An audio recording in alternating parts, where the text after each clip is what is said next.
প্রথমটা সম্মানীয় অভিষেক ডালমিয়া যেটা দিয়েছেন যে চিঠি, সেই চিঠি আমিও পেয়েছি, পড়েওছি এবং ওনার থেকে সময়ও চেয়েছি আরও সবিস্তারে বিষয়টি জানার জন্য, যাতে আগামী দিনে সেটার উপর we can take necessary action. ওনার সময়ও চেয়েছি, আজকে কথা হয়েছে, ওনার সময় চাওয়া হয়েছে এবং আগামী 1-2 দিনের মধ্যেই আমরা বসে বিষয়টি ডিসকাস করে আপনাদের কাছে যেটা অ্যাকশন টেকেনটা জানিয়ে দেবো। দেখুন, ভয় out for a sign thread culture বিভিন্ন ক্ষেত্রে, স্বাস্থ্যক্ষেত্রে, শিক্ষাক্ষেত্রে থ্রেড কালচার চলছিল, ক্রীড়াক্ষেত্র থেকে মানে এখানে ব্যতিরেক ছিল না, এক্সেপশন ছিল না ক্রীড়াক্ষেত্রটা, কোনো ব্যতিক্রমী পরিস্থিতি না।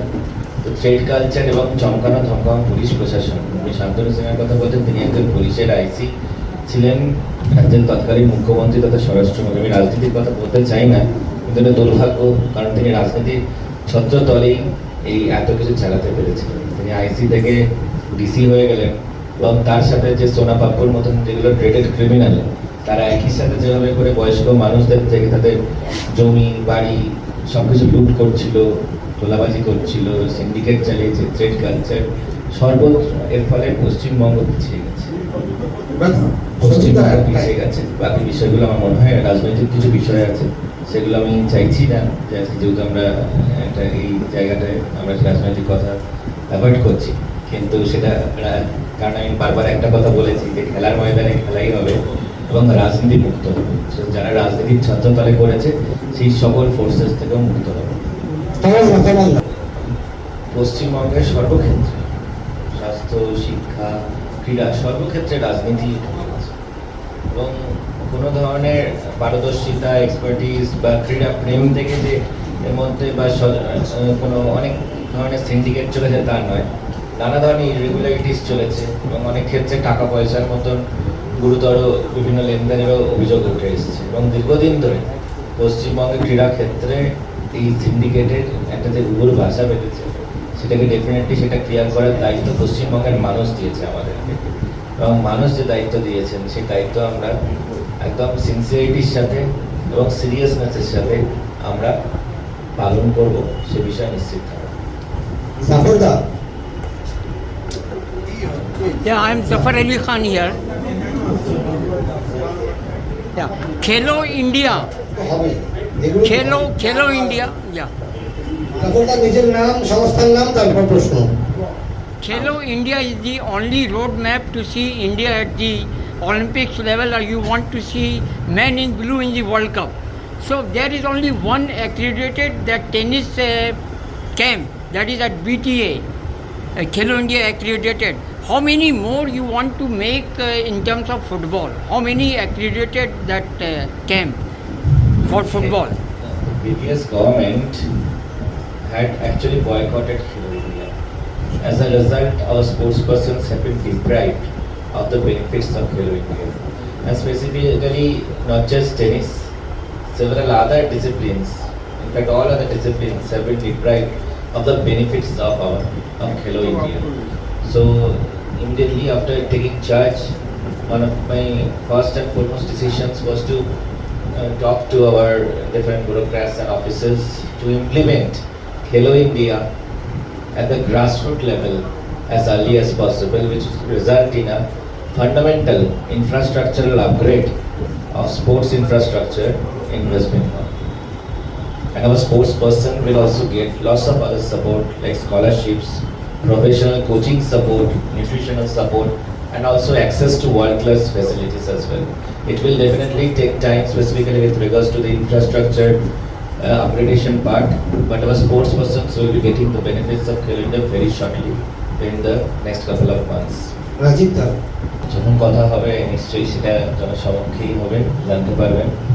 প্রচুরের কিছু নেই, আন্ডার দ্য টেবেলও কিছু হয় না এবং হবেও না।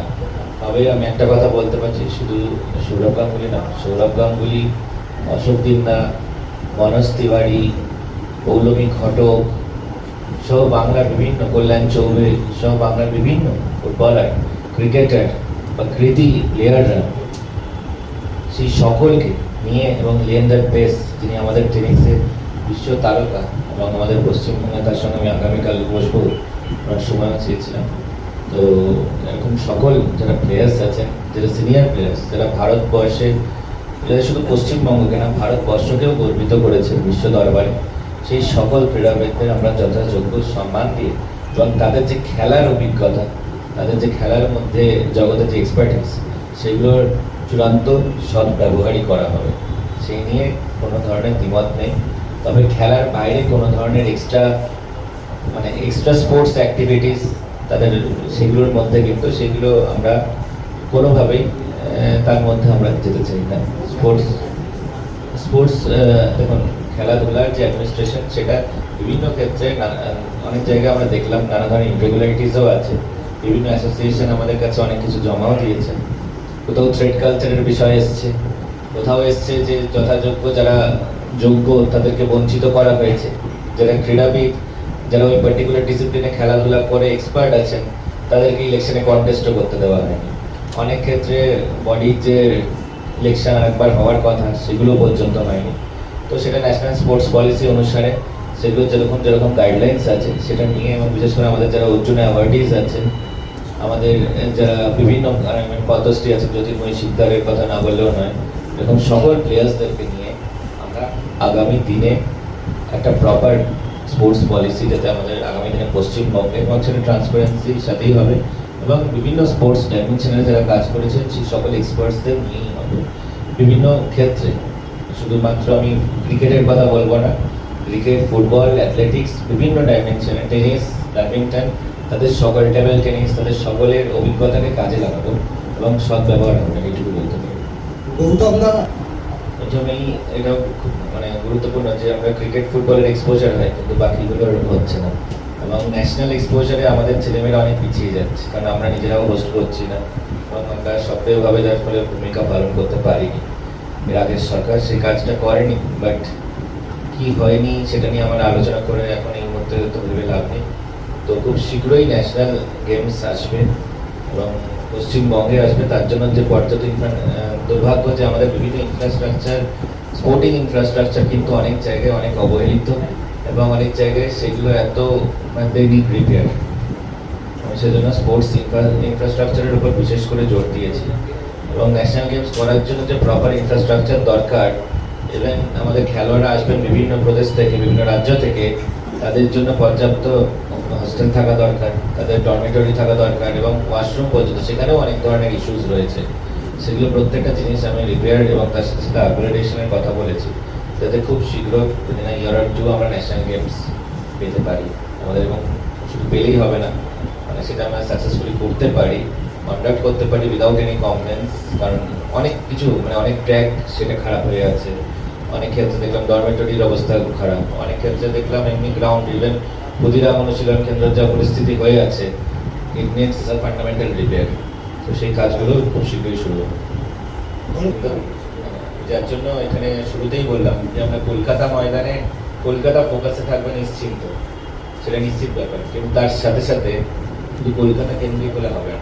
আমাদের স্পোর্টস ইনফ্রাস্ট্রাকচার ডেভেলপমেন্ট, আমাদের এক্সপোজার, বিশেষ করে আমাদের জেলার কথা ভাবতে হবে, প্রত্যেক জেলা, এবং আমাদের যে ট্যালেন্ট আছে টোটাল আনট্যাপ শুধু না ওয়েস্টেড হয়েছে। এবং জেলার ক্ষেত্রে কী হয়েছে, দীর্ঘদিন ধরে বিশেষ করে বিগত দশকে তারা এক্সপোজারের অভাবে অনেক ভালো ভালো ছেলে মেয়ে, তারা প্রমিসিং ফেসেস ছিল, প্রমিসিং স্পোর্টস পার্সোনালিটি ছিল, যারা শুধু সাপোর্টের অভাবে ক্রীড়াকে একটা প্রফেশন হিসেবে নেওয়া সেই স্বপ্নটা তাদের বিসর্জন দিতে হয়েছে।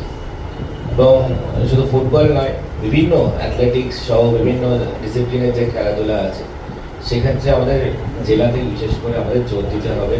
হ্যাঁ, অনেক কিছু আমাদের infrastructure definitely Kolkata, Eden gardens কলকাতাতেই থাকবে, ইডেন গার্ডেন্সে ক্রিকেটটাও খেলতে হবে, আবার সল্টলেক স্টেডিয়ামে ফুটবলও হবে, ISLটাও হবে। কিন্তু তার সঙ্গে সঙ্গে আমরা যদি উত্তরবঙ্গ, রাঢ়বঙ্গ, জঙ্গলমহল, ইভেন দক্ষিণ 24 পরগনা প্রত্যন্ত অঞ্চল, সুন্দরবনের দিকে যদি স্পোর্টিং, নদিয়া, এইসব জায়গায় স্পোর্টিং ইনফ্রাস্ট্রাকচার, ভালো স্টেডিয়াম দিতে পারি ছেলেমেয়েদের, ভালো ট্র্যাক দিতে পারি, ইনডোর স্টেডিয়াম দিতে পারি, তো তারা অনেক ভালো এক্সেল করতে পারে এবং সেদিকে কিন্তু আমাদের বিশেষ নজর থাকবে। এবং সেটা আগামী 1 বছরের মধ্যে কিন্তু তার বিভিন্ন এই বিষয়ে যেগুলো ডিটেল প্ল্যানিং দেখতে পাবেন, এক্সিকিউশন ফেজে চলে যাবে। অলরেডি সেই নিয়ে কাজ করা শুরু করেছে এবং এটাও ভাবতে, যেমন বললাম, কলকাতা নাইট রাইডার্সে কলকাতা বা পশ্চিমবঙ্গের কোনো প্লেয়ার নেই, তার সাথে সাথে আমরা বলছি ইস্ট বেঙ্গল, মোহনবাগান, খেলার ময়দানে আমরা সবাই মারপিট করছি, ডার্বি করে চিল্লামিল্লি করছি, ওকে ধাক্কা মারছে, পুরো ফেসবুক ভরে সোশ্যাল মিডিয়া ধরে আমরা এত কিছু বলছি, ক্লাব ম্যানেজমেন্ট নিয়ে অনেক কিছু আলোচনা হচ্ছে, কিন্তু আমাদের ফুটবলাররা কোথায়? বাংলার ফুটবলার প্রায় নেই। ফরেনাররা আসুক, অসুবিধা নয়, কিন্তু আমাদের পশ্চিমবঙ্গের খেলাধুলা, আমাদের ঐতিহ্যশালী club East Bengal, Mohun Bagan, Mohammedan Sporting, সেখানে তো আমাদের বাংলার ফুটবলার থাকতে হবে। বাংলার ফুটবলাররা কেন কোথায় পিছিয়ে যাচ্ছে সেটা আমাদেরকে খতিয়ে দেখতে হবে, এবং কোথাও এক্সপোজারের অভাব আছে কিনা, কোথাও সাপোর্টের অভাব আছে কিনা, কোথাও গ্রুমিংয়ের অভাব আছে কিনা, সেগুলো খতিয়ে দেখে আগামী দিনে আমরা যাতে আমাদের বাংলার রিপ্রেজেন্টেশনেই ইস্ট বেঙ্গল, মোহনবাগান ভরাতে পারি, সেই দিকে আমাদের বিশেষ নজর দিতে হবে। হরিয়ানাতেও কাজ চলেছে, রাজস্থান একটি বিষয়, এবং বিভিন্ন জায়গায় যেখানে ডাবল ইঞ্জিন সরকার, আমরা স্পোর্টস ইনফ্রাস্ট্রাকচার ডেভেলপমেন্টের জন্য স্পোর্টস ইউনিভার্সিটির কথা বলেছি। পশ্চিমবঙ্গে সেটা আমাদের সংকল্পপত্রে ছিল নয়, সেটা আছেও। কারণ সংকল্পপত্র এমন জিনিস যে আমরা ওটাকে এই জন্য ম্যানিফেস্টো বলি না, কারণ সংকল্পপত্র হলে সেটা আমাদের শুধু ইলেকশনের আগে মানুষের কাছে নিয়ে যাওয়া না, ইলেকশনের পর সেটাকে বাস্তবে রূপায়িত করার জন্য আমাদের 5 বছরটা আমাদের হাতে রাখতে হয়। আমরা প্রত্যেকটাতে টিক মার্ক মারতে পারছি কিনা, মানুষ আমাদের 5 বছর দিয়েছেন এই জন্যই, যাতে সংকল্পপত্রে যেগুলো আছে, সংকল্প নিয়েছি, সেটা বাস্তবে রূপায়িত করতে পারছি কিনা। যেটা আমরা সংকল্পপত্রে নিয়েছি, আমরা এরকমও বলি না যে যা ইচ্ছা খুশি করবো, এরকম এটা কাউকে আমরা চাঁদে পাঠিয়ে দেবো, কাউকে ইয়ে করবো, চাঁদ নিয়ে চলে আসবো, এই টাইপের কথাবার্তা বলি না। তো যেটা করতে পারবো সেটাই বলা হয়, এবং যেটা বলা হয় সেটা আমরা করে দেখাই। সেটা কেন্দ্রীয় স্তরে ভারতীয় জনতা পার্টির সরকার, আপনারা দেখেছেন নরেন্দ্র মোদীজি যেটা বলেছেন, কাশ্মীরের ক্ষেত্রে দেখেছেন, যেরকম বলেছেন আর্টিকেল 370-র কথা বলেছেন, ট্রিপল তালাকের কথা বলেছেন, বিভিন্ন বিষয় যেগুলো আমাদের সংকল্পপত্র ছিল, যাকে আমরা ম্যানিফেস্টো বলিনি, আমরা সংকল্পপত্রই করেছি, এবং সংকল্পগুলোকে পূরণ করেছি, ধরে ধরে পূরণ করেছি। তো এই ক্ষেত্রেও পূরণ হবে, এবং পশ্চিমবঙ্গে স্পোর্টস ইউনিভার্সিটি হবেই। যেটা আমি নিজেও উল্লেখ করেছি, কারণ অভিযোগ বিভিন্ন ধরনের, অনেক ক্ষেত্রে অভিযোগ লিখিত এসছে, যেমন অভিষেক দা লিখিত অভিযোগ দিয়েছেন। তো ন্যাচারালি সেই জন্য ওনার সঙ্গে কথা বলতে আমি নিজে আগ্রহ প্রকাশ করেছি। তো এরকম নির্দিষ্টভাবে যেগুলো লিখিত অভিযোগ আসছে বিভিন্ন স্পোর্টসের ক্ষেত্রে, সেটা ফুটবলের ক্ষেত্রে এসছে যেমন, তার সাথে সাথে আরও একটি ডিসিপ্লিনের ক্ষেত্রেও এসছে। তো তাদের সঙ্গে আপনারাও জানেন আমার দপ্তর সর্বদা খোলা থাকে, আইদার আমরা ফিল্ডে কোনো কাজে থাকি, নইলে আপনি দপ্তরে আমাকে পাবেন। তো সেগুলো একদম তাদের সাথে পার্সেন্ট কথা হচ্ছে। আর কিছু জিনিস আছে যেগুলো তদন্ত অনেক ক্ষেত্রে আটকে দেওয়া হয়েছিল, কারণ রাজ্যের প্রাক্তন মুখ্যমন্ত্রী চাইনি তদন্ত হোক, তিনি চেয়েছিলেন বেটিং থাকুক, তিনি চেয়েছিলেন ম্যাচ ফিক্সিং হোক, এবং খেলা জগৎ পরাজিত হোক। তো সেই জন্য তিনি যেটা আটকেছেন এই মানে নয়, এখন ভয়ে, এখন তার কার ভাই আসছে এখানে এসে দাবাবে বলে আপনার ভয়ের ব্যাপার নেই, সেই ভয় তো আউট হয়ে গেছে। বর্ষা রেখেছে, বর্ষা রাখুন, এবং ক্রীড়া জগৎকে পশ্চিমবঙ্গের ক্ষেত্রে বা ভারতবর্ষের ক্ষেত্রে ম্যাচ ফিক্সিং, বেটিংয়ের কোনো স্থান হবে না, সে বিষয়ে আপনারা নিশ্চিত থাকুন, এবং যারা এর দুঃসাহস করবে তাদের উপর উপযুক্ত শাস্তি হবে। এখন পুলিশের ডিউটি দিচ্ছে, এটা আমি এটাই বলতে চাইছি যে পুলিশ রেগুলার ডিউটি দিয়ে দিচ্ছে।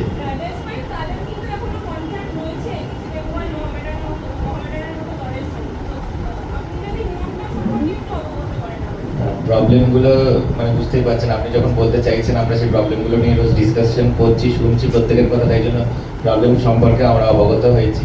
এবং অলরেডি আপনার সূচনার জন্য বলছি, গতকাল সেই সকল যারা ফুটবলাররা আছেন তাদের তালিকা আমরা নিয়েছি নির্দিষ্টভাবে। তারা এসেছিলেন, তারা সময় চেয়েছিলেন, কালকেই সময় চেয়েছিলেন দুপুরে, কাল বিকেলেই তাদের সঙ্গে দেখা করা হয়েছে, তাদের ডেলিগেশনের সাথে, এবং ফেসবুক টাইমলাইনে হয়তো দেখতে পেয়ে যাবেন তারা এসেছিলেন।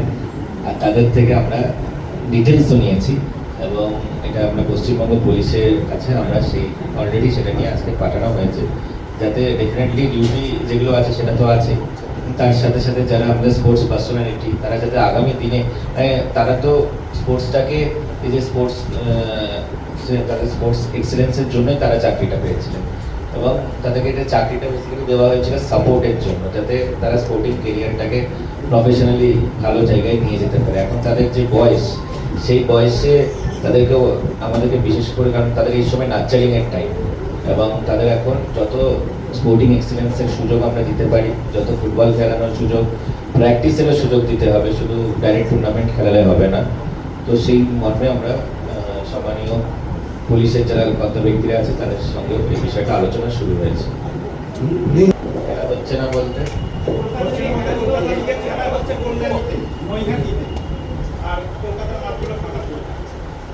কারণ হিসাবে কি দেখানো হয়েছে? কারণ হিসাবে কি দেখানো হয়েছে? না, এই জন্য আমি জিজ্ঞেস করছি, সংবাদ মাধ্যমে আপনারা যারা সাংবাদিক আছেন তারা আমার মনে হয় বিশেষ করে গত 15 বছর অনেক সংবাদ মানে আমাদের প্রকাশিত হয়। আমাদের ইনফ্যাক্ট অনলাইন পোর্টালেও অনেক ক্ষেত্রে সেটা চেপে যাওয়া হয়েছে। অনেক ক্ষেত্রে প্রিন্টের কথাটা ছেড়েই দিন, সেখানে যেভাবে করে একটা গ্যারিং ছিল, একটা ভয়মুক্ত মানে ভয়যুক্ত পরিবেশ ছিল, সেই অবস্থায় নানা ধরনের এই ধরনের অভিযোগগুলো সামনে আসতে পারেনি। এবং এত রাজনৈতিক ব্যক্তিত্বরা বিভিন্ন ক্লাবের দখল করে রেখেছিল, তো সবকিছুর ওপর একটা সবসময় ওপরে নজরদারি ছিল যাতে খবর বাইরে না আসে। ভিডিওতে তো মানে ভিডিও জার্নালিজমের ক্ষেত্রে তো আমি বলবো যে আসেইনি এইসব খবর। প্রিন্টে অনেক সময় কেউ সাহস করে এক লাইন লিখলেও পরের দিন ওপর থেকে প্রেশার এসে গেছে যে এই নিয়ে খবর করা যাবে না। হয়েছে, আপনাদেরই অনেকেই আমাদেরকে জানিয়েছেন। ডিজিটাল ক্ষেত্রে কিছু জায়গায় এসছে যার জন্য আমরা অল্প হলেও জেনেছি, কিন্তু আমি এই জন্যই জিজ্ঞেস করলাম যে আপনারা যদি স্পেসিফিক এই বিষয়গুলো বলেন। কেন কিছু ক্ষেত্রে খেলা আমাদের বাইরে নিয়েও যেতে হবে, যাতে পশ্চিমবঙ্গের বিভিন্ন জেলাতে খেলাধুলা হয়, সেখানেও ছেলেমেয়েরাও এক্সপোজার পান, সেখানে যারা ক্রীড়াপ্রেমী তারাও সেই খেলার দর্শক। কিন্তু কোনো ধরনের সাবোটেজ, কোনো ধরনের আনএথিক্যাল কাজ বা কোনো ধরনের মানে ক্লাব কর্তৃপক্ষের তরফ থেকে কিছু যদি হয়ে থাকে সেটা আমাদের জানাবে। ক্লাব কর্তৃপক্ষদের সঙ্গে আমরা দেখা করে তাদের সঙ্গে বৈঠক করে প্রত্যেকটা অভিযোগ আমি কিন্তু তাদেরকেও প্রশ্ন করব এবং সেটা যাতে আগামী দিনে রিপিট না হয় সেটা আমরা এনশিওর করবো। একটু লিখিতভাবে যদি আমাদের কয়েকটা নির্দিষ্টভাবে দেন তাহলে সুবিধা হয়, কারণ আমি আগামী সপ্তাহ থেকেই জেলা ভিজিট করব। বিভিন্ন জেলার সফরে আমি বিভিন্ন যে স্টেডিয়ামগুলোর কি পরিস্থিতি নিজে সরেজমিনে খতিয়ে দেখার জন্যই, তো সেই জন্যই বলছি আমাদেরকে সেগুলো একটু নির্দিষ্টভাবে দিলে আমরা সেগুলো, কারণ অনেক ক্ষেত্রে আমি বললাম তো আমাদের চোখ কান আপনারা আপনারা যেমন আমাদেরকে দেবেন ফিডব্যাক তত ভালো, কিন্তু আমাদের ছেলেমেয়েদের আগামী ভবিষ্যৎ সেগুলো নিয়ে একদম বাস্তবে রূপায়িত হবে। সেটা আমি বলবো না, সেটা বাস্তবে রূপায়িত হবে এবং সেগুলো আপনারা দেখতে পাবেন এবং সেই মর্মে কাজও শুরু হচ্ছে। বিশেষ করে রবীন্দ্র সরোবরে কি কি আমরা স্পোর্টস, বিশেষ করে অ্যাথলেটিক ট্র্যাক সহ আর কি কি স্পোর্টসের জন্য আমরা এই জায়গাটা তৈরি করতে পারি সেই নিয়ে স্পোর্টস অথরিটি অফ ইন্ডিয়ার যারা দায়িত্বে আছেন তাদের সঙ্গেও এই নিয়ে কথা হয়েছে এবং সেগুলো বাস্তবে রূপায়িত হওয়ার কাজও খুব শীঘ্র শুরু হবে। এখানে একটা বিশেষ ভূমিকা পালন করবে আমাদের বিদ্যালয়গুলো। সেখানে আমরা যদি প্রপার একটা স্পোর্টসের জন্য ডেডিকেটেড টাইম দিতে পারি এবং তার সাথে সাথে তাদের নির্দিষ্টভাবে তাদেরকে এনকারেজ করা হয়, বাচ্চাদেরকে তো আমরা এনকারেজ করতে হবে যে রিল দেখে আগামী দিনে আরেকটা ভালো রিল এডিটার হতে পারে, কিন্তু আমরা অলিম্পিকে সোনা পাবো। রিল দেখতে দেখতে সোনা জয়ীকে আমরা দেখতে পাবো রিলের মধ্যে, কিন্তু সোনাটা জয় করতে গেলে আমাদেরকে মাঠে নামতে হবে। সেটা নিয়ে আমার বিশেষ করে আমি আগ্রহ করবো আমাদের সকলের, এটা শুধুমাত্র এটা আমি বলবো যে শুধু বাচ্চাদের বা বিদ্যালয়ের দিকে আমরা না ঠেলে দিলে আমাদের সকলকে এটা দেখতে হবে, সরকার দেখবে এবং তার সাথে সাথে আমাদের সকলে মানে ইভেন আমি বলবো অভিভাবকরা তাদেরকেও প্রত্যেককে এনকারেজ করতে হবে যে আমাদের ফিটনেসের জন্য ফিজিক্যাল অ্যান্ড মেন্টাল গ্রোথটা ভীষণ জরুরি এবং পড়াশোনা এক্সেলেন্সের জন্য স্পোর্টসটাকে আমরা কিছুক্ষণের জন্য ছেলেটাকে ওইটাতে ইন্টারেস্ট দিতেও পারে, অনেক ক্ষেত্রে এক্সপোজারই হলো না, তারপরে ব্যাপার তো আসছে। তো সেক্ষেত্রে একটা বৃহত্তর সোশ্যাল অ্যাওয়ারনেস ক্যাম্পেনও আমাদেরকে চালাতে হবে, সেটাও আমরা নিশ্চয়ই ভাবছি এই একটা সোশ্যাল অ্যাওয়ারনেস ক্যাম্পেন আমরা সাথে তার সাথে সাথে বিদ্যালয়ের মধ্যেও কিন্তু বিভিন্ন ক্ষেত্রে স্পোর্টসটাকে আমরা উঠেছিল সে সময় দেখা গেছে যে সমস্ত অ্যাথলিটরা খেলতে গেছিলেন তাদের খাবারের জন্য দেওয়া ছিল শাক আর ভাত, টাকা চচ্চড়ি আর ভাত, এমনকি যাতায়াতের জন্য অটো করে নিয়ে যাওয়া হয়েছিল, কোনো ঠিকঠাক ট্রাভেলের ব্যবস্থা করা হয়নি। ফলে এই যে অভিযোগগুলো উঠছে দুর্নীতি, ঠিক কত বছর হচ্ছে স্টেট গেমস অ্যাথলিটদের সঙ্গে এরকম আচরণ? স্বরূপ বিশ্বাস দায়িত্বে ছিলেন এবং থাকার জন্য ব্যবস্থা এটা করা হচ্ছে। স্কুল গেমস একদিনের অবস্থা খারাপ, জল পড়ছিল বৃষ্টির সময়, খুব জঘন্য অবস্থা, মালদার একটা স্কুলের ব্যবস্থা করা ছিল, তদন্ত হবে। যেভাবে করে আমাদের স্পোর্টস পার্সনদের উপর বললাম তো মানে শুধু বঞ্চনা না অত্যাচার চলেছে, এবং আপনি ভাবুন যেখানে নিউট্রিশন বিশেষ গুরুত্বের সাথে দেখা উচিত, কারণ আপনি যতটা যে পরিমাণ খাবার খাই তার সেটা ছাড়া অনেক একটা প্রপার ডায়েট ফলো করা উচিত, সেটা পরিমাণ, সেটা নির্দিষ্ট প্রোটিন, নির্দিষ্ট ক্যালোরি ইনটেকের বিষয় থাকে। তো সেক্ষেত্রে ডায়েটের বিশাল একটা জরুরি থাকে, কিন্তু সেখানে যে টাইপের খাওয়া দিয়েছিল খাবার, সেগুলো তাদেরকে অপমান শুধু না, তাদের মানে পারফরমেন্সকে কী করে আমরা ডাউন করতে পারি সেটার জন্য এই প্রাক্তন সরকার এবং প্রাক্তন ক্রীড়ামন্ত্রী তার ভাই তার সব পরিবারের মিলে চেষ্টা করছে। তো পশ্চিমবঙ্গে মদের বোতল থেকেও নাকি সেখান থেকেও চুরি করতো, আবার যারা চাকরি চুরি করেছে, যারা কয়লা চুরি করে, যারা গরিব মানুষের রেশনের চাল ডাল চুরি করে নিয়ে চলেছে, যারা বালতিও শুনলাম চুরি করেছে, এমন কিছু নেই যেটা চুরি করতে পারে না। আপনি মানে বেশি দিন হয়তো যদি আপনারা বেশি দপ্তরে যেতেন দেখতেন আপনাদের বোমগুলো চুরি হয়ে গেছে। তো সেক্ষেত্রে মানে দুর্নীতি ছাড়া, মানে এর আগের সরকারের একটাই ঘোষিত নীতি ছিল, সেটা ছিল দুর্নীতি। দুর্নীতি ছাড়া সেখানে কোনো কিছুই হতো না। তো দুর্নীতি যখন আউট হয়েছে, এখন নীতি আসছে এবং ক্রীড়ার ক্ষেত্রেও নীতি আসছে, এবং সেক্ষেত্রে আমাদের ক্রীড়াবিদরা যাতে প্রপার নিউট্রিশন, আমি বারবার এর আগেও আপনি প্রশ্ন করার পূর্বেও বলেছি যে নিউট্রিশনের প্রতি আমাদের বিশেষ গুরুত্ব থাকবে, তাদের সেই নিউট্রিশনাল সাপোর্ট, প্রফেশনাল সাপোর্ট আমরা যতটা দিতে পারি সম্ভব সেটার দিকে বিশেষ ফোকাস থাকবে। এবং এর আগে বিভিন্ন ক্ষেত্রে যে অনিয়ম এবং দুর্নীতির অভিযোগ এসছে, যেগুলো অভিযোগ এসছে লিখিতভাবে আমাদের কাছে, যারা অনেক ক্ষেত্রে যারা ভিকটিমস ছিলেন তারা নিজেরা এসে জানিয়েছেন, সেগুলো নিয়ে কিন্তু আমরা তদন্ত শুরু করেছি। তারা নিউজ থেকে বলছিলাম, আপনি যেটা বলছিলেন যে এই বাংলার ফুটবলে মোহনবাগান, ইস্ট বেঙ্গল বলুন, বাঙালি ফুটবলারদের তুলে আনার ব্যাপার ছিল। বহুদিন আগে মিঠুন চক্রবর্তী বেঙ্গল ফুটবল একাডেমি করেছিলেন, চলেনি, কিন্তু কয়েকদিন আগেই তিনি দমদমে সুরের মাঠে গিয়ে ইনফ্রাস্ট্রাকচার দেখে এসেছেন। এই ব্যাপারে আপনার সাথে কি কথা হয়েছে? বেঙ্গল ফুটবল একাডেমি কি আবার শুরু হবে বা এরকম কিছু? দেখুন, মিঠুনদা মানে শুধুমাত্র যে একজন সিনিয়র সিনেমা তারকা নয়, তিনি একজন সুপারস্টার নন, তিনি একজন বিশেষ সামাজিক কর্মী। বিশেষ করে ক্রীড়া ক্ষেত্রে তিনি বিভিন্নভাবে তার অবদান নিয়ে বিভিন্নভাবে এগিয়ে এসেছেন, প্রোঅ্যাক্টিভ হয়েছেন, এবং তিনি বর্তমানে পশ্চিমবঙ্গে নেই। ওনার সঙ্গে আমার কথা হয়েছে, ফুটবল সহ বিভিন্ন ক্রীড়ার ক্ষেত্রে মানে ওনার যে বিভিন্ন ইনভলভমেন্ট, বিভিন্ন যে কমিটমেন্ট, সেগুলোতে যাতে আগামী প্রজন্ম তার সুফল পায় সেই নিয়ে ওনার সময়ও চেয়েছি। উনি পশ্চিমবঙ্গের কলকাতায় ফিরে আসার সাথে সাথে ওনাকে এই বিষয়ে আমার ডিসকাশনও হবে, পরিকল্পনা আছে। এবং তার সাথে সাথে আমি যে উদ্যোক্তারা আছেন তাদেরও সময় চাইব, একটু পুরো বিষয়টা নিয়ে আমরা ডিসকাশন করে সেটাকে আমরা পশ্চিমবঙ্গে আমাদের ন্যাশনাল বিভিন্ন টুর্নামেন্ট নিয়ে আসা, ইভেন ইন্টারন্যাশনাল টুর্নামেন্ট কী করে আনতে পারি বিভিন্ন ক্ষেত্রে, কাবাডি সহ বিভিন্ন ক্রীড়ার ক্ষেত্রে, সেটা আমরা যদি পশ্চিমবঙ্গে নিয়ে আসতে পারি।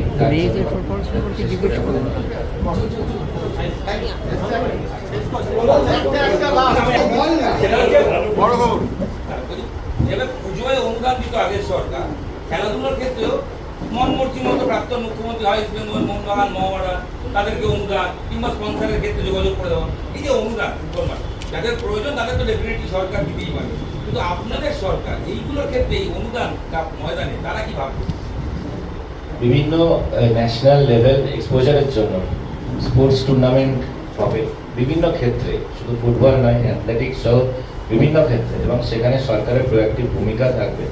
এবং তার সাথে সাথে বিশেষ support, financial support, professional support, nutritional support, coaching support যাতে আমাদের খেলোয়াড়রা পায়, সেটার ব্যবস্থাও কিন্তু পশ্চিমবঙ্গ সরকার করবে।